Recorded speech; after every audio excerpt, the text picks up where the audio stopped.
Welcome to Raw Dog Game Reviews. This is the Raw Dog speaking. And what we're going to do is I'm going to give you my raw, off the cuff review of a game I've recently played. I give some pros, I give some cons, and that's it. So, without further ado, let's get right to it. And let's go in raw, baby. I love it. If you saw my raw impressions, then you know I like Sonic games. I'm a big Sonic fan. This is in no way objective. I'm very biased. I'm a very, very big Sonic fan. So I love Sonic. I love Sonic games. I was really into Frontiers. Yeah, I love Sonic games. So this game is amazing. Now, to get right into the thick of it, Sonic Generations, though, I would say there's nothing to be surprised about. The game is still the game. So, did they change things? No, not really. The game is still the game. So why don't we just go right into pros and cons, and I'll start off with that. The pros for Sonic Generations. It's the same.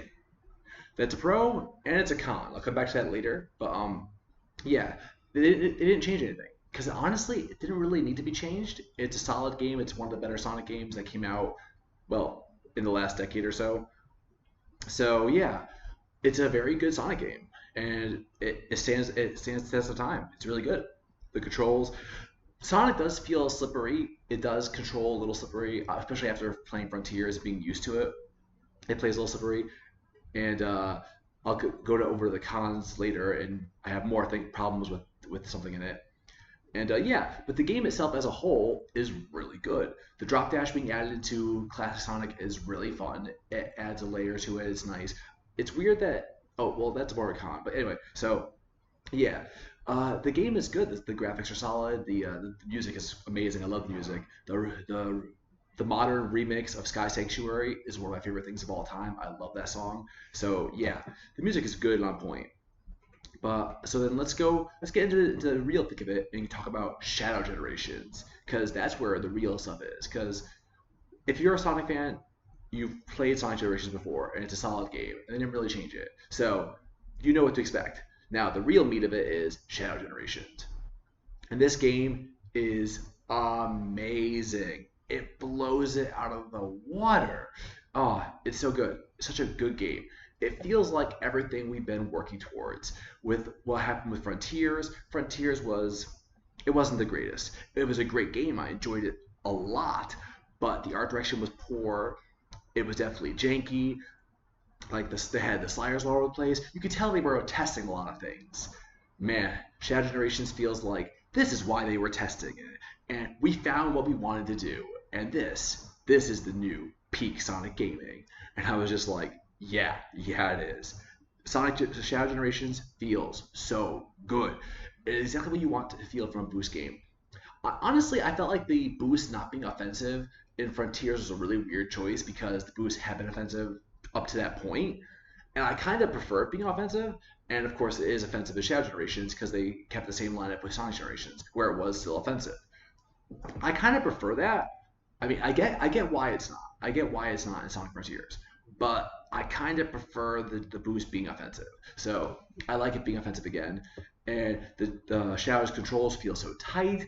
He feels really good when he does a double jump. It's a double jump, so yeah, it feels really good to get you out of certain difficult situations. Shadow just feels really good. His powers feel nice. Well, some of his powers feel nice. I'll go further on that in a minute. But yeah, his Doom Spears feel really nice. I liked that. The button layout was a little weird, but I got used to it eventually. I actually used the classic button layout. I didn't do the modern button layout, and it was hard sometimes to make sure I got like all the Doom Spears lined up and everything. It was a little bit hard. I couldn't really boost at the same time. Didn't want to claw hand, but yeah. Anyway, it was really good. And like I love the Doom Wings. Doom Wings are really cool. A really cool new super form idea. Like that was really cool. It was just awesome to make Shadow different. And honestly, when I saw Sonic doing all those things in Frontiers, I kind of said to myself, it kind of looks like they wanted to do it with Shadow, or not maybe that they wanted to, but they could definitely do this with Shadow. Like if they wanted to make Shadow the one that does these Frontiers, combat-esque games, they could just have the game be done with Shadow by himself, and just have Sonic do classic games, or Sonic do different kinds of games. Now, I wouldn't like that myself entirely because I'm a big Sonic fan and I prefer playing a Sonic to Shadow. But like, I can see the vision in it. I can see a Shadow. I can see as a bigger contender for a combat-focused game. Anyway, so Shadow Generations is great. The level design is really good. Music is really good. The fact that they have different skins you can change into is a really big pro. I love that. It's such a cool thing to do in the game. I mean, come on, it's so much fun. Why not have fun with the game? We're all having fun here. The skins don't need to make sense or anything. Just have fun with it. And then the everything about it just feels really. I like how Shadow's homing attack is actually a warp. He chaos snaps over to them and does the homing attack. But it's kind of weird that they didn't like double down on that because then when he hits like springs and hits levers and stuff, it is a normal homing attack. I feel like they could have just kept it as that warp, and it kind of would just kept in pace with everything. I mean, I guess I understand, but I just don't understand why they just keep it all the same going forward. Why they had to make it two different ones. But anyway, whatever. It's a lot of fun. The game is just really good. I really enjoyed everything about it. It's a great game. Oh, you probably saw it come up on the video. I platinumed the game. And now I want to say this before I go any further. The platinum was frustrating in some areas. There were a bunch of things that I did along with S ranking every mission, which you don't have to S rank every mission to get the platinum, but I wanted to do it for my own personal goal. And yeah, that was frustrating. But I'm not gonna let that sour my experience of the game because the game itself was really good. And yeah, there's not much else I can say about this because just Shadow Generations was just that good. It was really just a good game. Yeah, I think I've hit on all the points I wanted to hit on for like all the pros I really enjoy with Shadow Generations. Yeah, I would say so. Yeah. So let's go into the cons, and I'll go back for a second to add a pro, and if I think of one while I'm talking about the cons. So the biggest con to this set is having Shadow Generations next to Sonic Generations. That I would say is the biggest con right off the bat because like Sonic Generations looks poor next to Shadow Generations because Shadow Generations is just so good and so well built and so tightly made and just the controls are so good. It's the evolution of all of the gameplay we've had before. Like it's what we've all been waiting for. It's a beautiful game. To have Sonic Generations next to it actually makes Sonic Generations pale in comparison. Which don't get me wrong, like I said, Sonic Generations is a great game, but just like when you pop it next to a game that's even better, it makes it look that much better. It makes it look that much worse. That's what I mean by it makes Shadow Generations look that much better. And that's a problem, unfortunately, I would say. But because the biggest problem with the game is going from Shadow Generations to Sonic Generations and back and forth. Because Sonic does feel slippery in Sonic Generations. It takes time getting used to him. When you double jump, he does like a little air dash, not really a double jump. So, and that's only if you don't have something at homing attack range, because homing attack will just blast right to it. So Sonic, you have to be a lot more like you have to make sure you give yourself leeway on different things. You have to be careful with things. But Shadow, no, it's all there. He will move exactly the way you want him to move. So when you go back to Shadow, you're trying to like give yourself over leeway, trying to like stop early because the momentum will carry you. And it's just like nope, Shadow just dead stops and you fall and you die. And it's just like well, I should just make sure I don't get used to Sonic Generations too much. Like don't go back and forth too much. And the other problem is the drop dash in Sonic Generations for modern Sonic is garbage, and I hate it, and I wish you could turn it off. I hate it that the drop dash is off of Classic Sonic in the challenge levels. Classic Sonic has had the drop dash for a while now, and it's just been part of his kit. I don't like the idea that you can take it on and off in Generations, and I don't like the idea that it's automatically off in the challenge stages. It just feels weird. Now I get that they didn't want you to need to have the like Supersonic and challenge stages to took off the skills, but I feel like drop dash isn't really a skill. I feel like it's just part of Sonic's kit. And also, since the fact that modern Sonic has it, it just feels weird on both sides. But yeah, modern Sonic's drop dash is really annoying. I hate it. I hate it so much. And then let's go over to the cons, because I don't really have much more for cons of Sonic Generations. Go over to the cons for Shadow Generations. Shadow Generations cons, I would say, are the button layout being kind of weird for some of the buttons, and the two biggest ones I would say is some of the Doom powers. I don't like them. I hate the Doom morph. The Doom Surf I think is fun, but it wasn't great. I honestly think having two Walk on Waters was unnecessary. So yeah, the Doom morph was just silly. I don't like it at all. And we'll come back to that in a second though. And also, I don't like how many collectibles there were in Shadow Generations. I feel like there were too many. Yes, I collected it. I did the platinum, and I collected all of them. and that's, yes, I said I wasn't going to let that sour my opinion. It doesn't really sour my opinion. It's just the fact that there were a lot of over cumbersome collectibles. I say the same thing with Sonic Generations. Sonic Generations has a problem with having too many missions, in my opinion.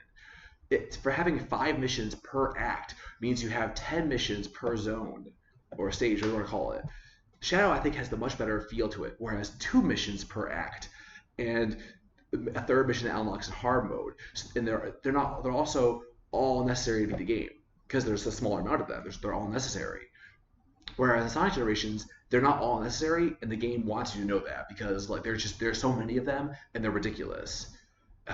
That bothered me. Like it takes a lot of time to do so many challenges. I didn't like that. Now the thing I did like about Shadows, like I said, was there's too many collectibles. I think the tokens were a good idea. I think the chests were a good idea. I don't think there should have been tokens in the challenge stages. I think that was stupid. Sonic's challenge levels do not have tokens in them or anything. They don't have chows, they don't have red rings, they don't have anything. I think that was stupid to put them in Shadows.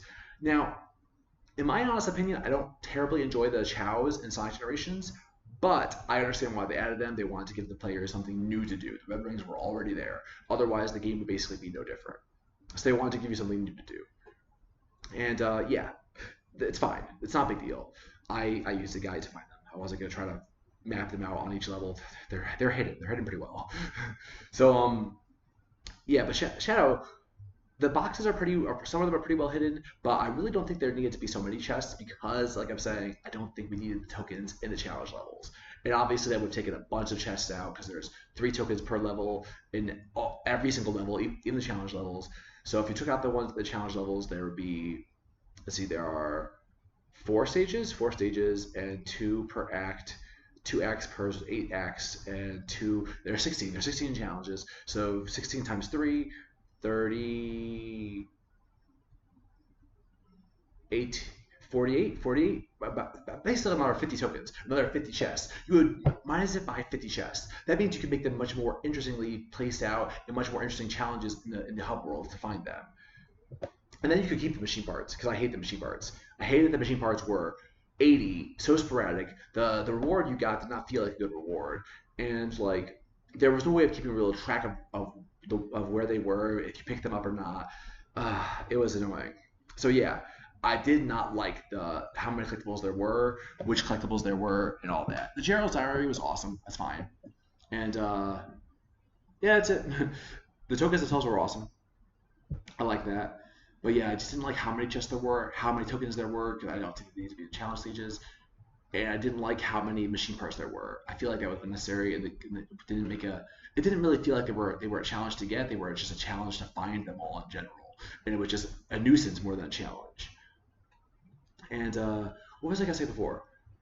I guess something serious on the con side for Sonic Generations to go along with Shadow Generations. It doesn't matter. So yeah, I really didn't like all the different missions like that and everything. But that's pretty much it.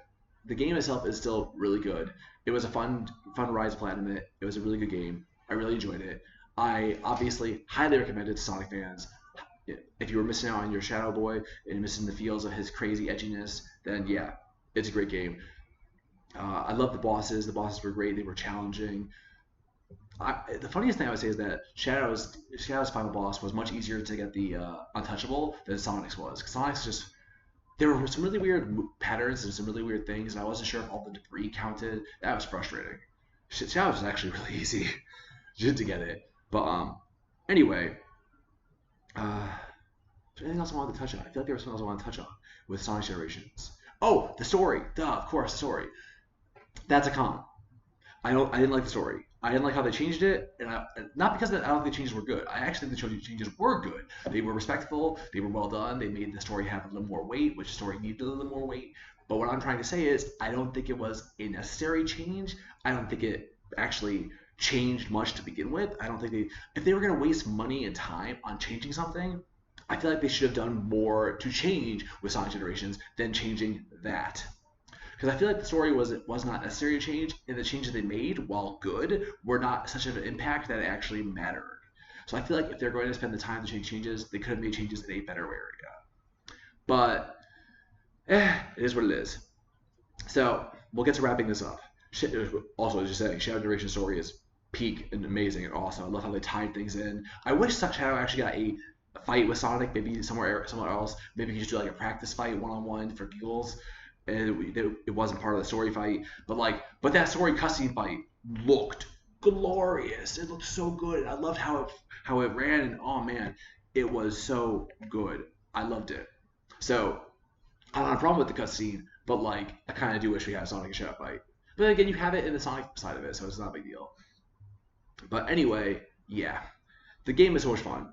I highly recommend it to anyone that's a Sonic fan, anyone that's been missing out on Shadow for a long time, anybody that's been wanting to get into Sonic, because it's a great place to jump into Sonic too. So it's just a great platformer all around. A lot of fun to be had, and honestly, the platinum is not that difficult if you have the time for it. It's just a time-consuming platinum. It's not terribly difficult.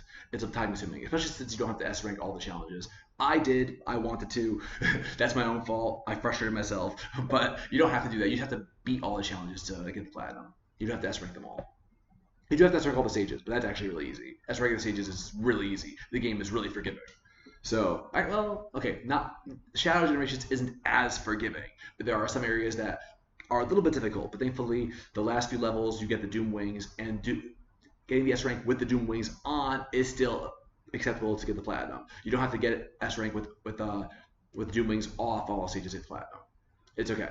So yeah, all in all, the game is pretty easy, pretty awesome. So yeah, I highly recommend it. It's a great game.